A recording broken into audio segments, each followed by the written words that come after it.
this is Lee Forrester, TCS Honcho. I'm going to do an installment of Metal on Metal, TCS Talk. This is going to be the beginning of a series of videos that will introduce you to the TCS. Target audience is intended to be people who are new to the TCS, want to find out about it, and who don't have the patience to plow through the 30-some-odd page rulebook all on their own. And I'm sort of feel your pain there. I'm at a point in my gaming career when I don't have the patience to sit down and read big rule systems. I would rather have someone explain it to me. The way I've set it up, I'm going to talk through the rules from the beginning to the end. Maybe a little more detail than you want right off. So feel free to skip around the various videos and just find the ones you're interested in. At the end of the series, I'm going to do a walkthrough using one of the Semper Fi games. And you may even want to start there if you like, and then come back and check out the individual rule sections as you need. That's totally up to you. So let's talk about the sections 1 and 2 in the rules, and you can follow along in the rulebook if you want. So I'm going to start at the beginning and kind of plow through to the end. That's up to you. This section we're going to talk about the series versus game rules, the scale, maps, how they work, how die rules work in the TCS, how fog of war is represented or not, and then we're going to go over the basics of the sequence of play. We're not going to go into great detail on that, but just enough to get you a flavor for it. You'll see more of that when we actually do game examples. First off, here, every TCS game has a series set, and then it has a game-specific set of rules. Now, there have been lots of different versions of the series rules. They started with Bloody 110, who knows, 20-some-odd years ago, when Dean Essig designed that. The next two games used the 2.0 rules, which simplified artillery somewhat. Then there was a major shift to 3.0, simplifying the system quite a bit. The artillery system was reworked, and that was a pretty good era in the series. Then at the 3.1, when Dean was working on Black Wednesday, artillery became pretty overwhelming using the very detailed plotting rules. And then together with some other people, we devised the 3.1 set of rules, which makes bigger games a lot more playable. And you can see a number of games came out under 3.1. When we hit GD42 some years back, maybe 4, we needed, again, a little bit more work on armor, integrating armor more. The TCS started out pretty much as an infantry game, but GD42 had a lot of tanks, and so we streamlined armor rules, came up with an impulse system, and that led to the 4.0. And then the last game, Canadian Crucible, I can see I have a typo on my slide. It's not 4.1, it's actually 4.01, which are just a few additions to the 4.0 rules. All TCS rule sets are backwards compatible. So I strongly advise any of you, if you're playing an older game, if that's kind of where you want to start, definitely grab a copy of the 4.01 rules and tables and use those, and that'll probably give you a better experience overall.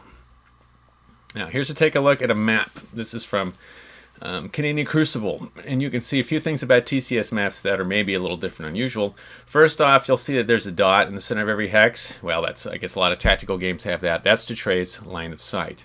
The next thing you'll notice is these contour lines.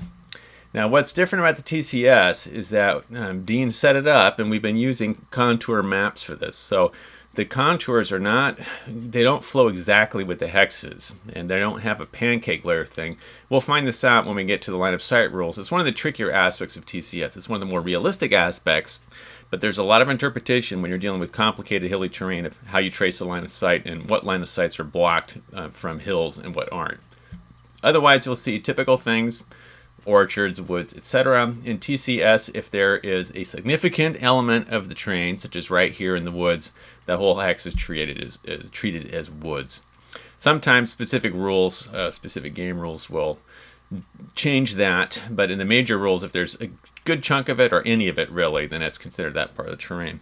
Speaking of terrain, let's take a look at a terrain chart. This is a generic chart that's in the TCS charts. Actually, pretty much every game in the last 15 plus years has its own terrain effects chart, but this one here is in the tables for the older games that don't. You'll notice a few things. First of all, there's different types of terrain. These are rated for combat effects, basically what kind of cover it gives any units that are in it. We have billiard table, which is the least protective, and that's representing either open desert type areas or sometimes bridge crossings where there's just no cover at all. Open, which is considered your basic terrain where there are folds in the ground, there are small places to hide, but there's not a lot of visual protection or hard cover. partly protective. It's woods, hedges, hedge hexsides are partly protective. And then fully protective, or simply called protective, that's heavy duty stuff, stone buildings, lots of development. So there's the 4 types of terrain for defensive effects. And most TCS games will track movement according to whether the moving unit is a foot unit, whether it's tracked, such as a tank, or wheeled, like a truck. Here's a quick peek at the terrain effects chart for Canadian Crucible, which you'll notice has some railway embankments and other tree-lined roads and some other terrain. Each game has its own special terrain, usually depending on where it is, but they all follow roughly the same terrain effects chart as in the standard rules. So let's take a look at the scale. This is a tactical game, 125 yards per hex. That changes sometimes, but it's usually very close to that. Sometimes 120 meters, sometimes 110 yards. It depends. But the scale stays pretty much close to that.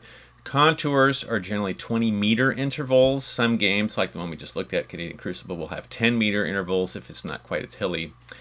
Infantry units, the base is the platoon. You can see here in the middle of this graphic there's a couple of German infantry platoons. Sections are used for weapons such as machine guns, or this is an anti-tank gun section which would have 2 guns in it, sometimes 3 depending. Vehicles in older TCS games were single counters per vehicles. Now, as the games have gotten progressively more involved, having more armor units and actually larger, we've moved over to platoons for vehicles. So you can see that here with this from the Hussars, this it looks like Shermans. This number right here, this 4, means there are 4 tanks in that unit. And essentially, for TCS purposes, we treat those as 4 vehicles all together in one hex, just simply marked with 1 counter. The organization, the rules you find out is a section case statement. You'll find 1.0, the big section, then there's the cases, 1.1, terrain notes, and then it's all quite detailed. Why even bring that up? Dean did a great job getting these base rules written, and his philosophy is to keep it as tight as possible, to say as little as possible, and there is no repetition of rules. So Dean has made it a point in his rules to not put the same information in multiple points. These are very concise. That makes them kind of hard to read, to get to know, but once you've got the game system going, they're great in that they're very clear. And that's one thing we've striven to do, is to keep these rules tight, clear, very structured, very systematic, because there's a lot of information to get across, and we want to do that in the least confusing way possible. Dice in the TCS, there's 3 kinds of dice. There's the D11 to D66. That's the major one. You use these on the morale charts and on the fire combat table. You've got a red die and a white die with every game. Roll these together. Read them as a 2-digit number. So this is a 1-1. If you were to roll a 3 on the red and a 4 on the white, that would be a 34. So what this does is gives you 36 different numbers, different options with equal odds between the two. In addition to that, there are, of course, tables where you have to roll single dice 6 or 2d6. But the D11 to 66, that's sort of 2, I don't know if it's a decimal, it's not a decimal system, it's not base 6 either, whatever it is. The 1 to 36 system is pretty unique to the TCS, an important part of the major tables. As in all gamers' games, you round half fractions up.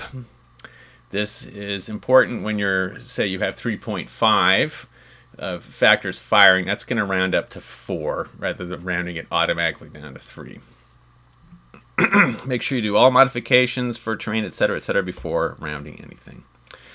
Now, Fog of War is not really handled in TCS games. You can look at stacks. That's fine. You're not supposed to be snooping around people's morale charts, although often they're out on the game map, and it's kind of hard not to see it.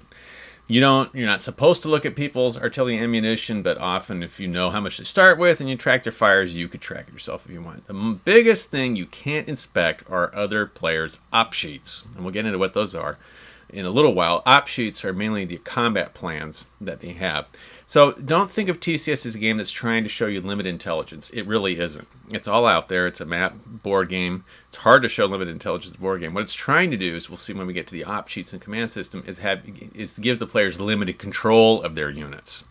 So that's the part that most war games have total control. You can move your units wherever you want. If it's your turn, as long as you got the movement points, you can zip them left, zip them right, zip them around. no paying attention to borders or boundaries between units, etc., etc., etc. TCS really restricts your ability to do that using this opsheet system, but it does not restrict your command and control, or I'm sorry, it doesn't restrict your intelligence. You don't have limited intel, it's pretty much full intel. A quick look at the sequence of play. I'm not going to go over all these details right now. We'll get into that when we look at the individual subphases of this game. Every turn begins with a command phase, which both players do together. This has mainly to do with accumulating weighted turns on your op sheets and figuring out when your formations are going to be able to enact new orders. So that's in the command phase. Rolling for weather too is part of it. Then artillery and aircraft conduct their attacks. This is a little different than 3.1. Back in the day in 3.1, artillery was integrated in the action phases. It no longer is. That was a change that was made back a few years ago. So after both players have fired off whatever artillery or resolved whatever aircraft attacks, players roll for initiative. It's usually an even roll. Whoever wins chooses whether to go first or second in executing an action phase. An action phase then is, like in a lot of games, movement and combat, but it's doing things with your units, and they can move and or fire depending, and you can do them in whatever order you want. And so it's a pretty free flow. You do all your things. You can set bounding overwatch where you can put suppressive fires down on stacks and try to move around them and then follow up with more fire however you want, as long as your units are not moving further than they're supposed to move or firing more often than they're supposed to fire. One player executes his or her action phase, then the other player executes the action phase. At the end, you have a cleanup phase, which mainly means removing smoke and illumination rounds, and that's your basic TCS turn. So, what do we cover? Series rules versus game rules, the scale, the maps, the die rules, fog of war, sequence of play. The next video will describe TCS units in more detail, how the counters, what they mean, how how many stacking points they have, what the combat values, etc.